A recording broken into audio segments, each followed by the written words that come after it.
लालकृष्ण अडवाणी, नितीन गडकरींनी ईव्हीएमवर आक्षेप नोंदवला होता असा दावा असीम सरोदेंनी केलाय। ठाकरे पवारांनी ईव्हीएमवर शंका व्यक्त केली। पराभूत उमेदवारांच्या मतदारसंघात शंका उपस्थित केली जाते असं असीम सरोदेंनी म्हटलं।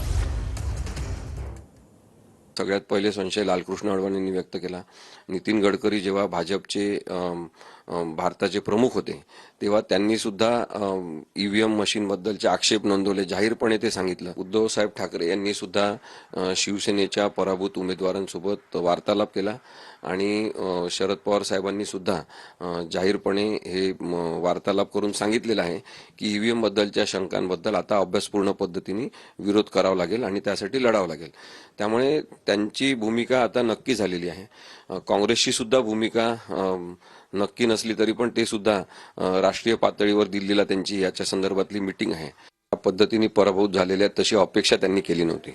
सगळ्या मतदारसंघामध्ये एक शंकेचं वातावरण आहे की तुम्ही अशा पद्धतीने हारू शकत नाही आणि ते पराभूत होणं जे आहे ते चुकीच्या मार्गाने झालेलं आहे असं त्यांना वाटते। आपण आक्षेप घेऊन त्या व्यक्तीची निवड ही बेकायदेशीर आहे, त्यांची निवडणुकीमधला विजय हा रद्द करावा अशा प्रकारची मागणी करू शकतो आणि म्हणून या निवडणूक याचिकेच्या सगळ्या प्रक्रियेसंदर्भात माहिती घेण्यासाठी आजची एक परिषद ठेवलेली आहे।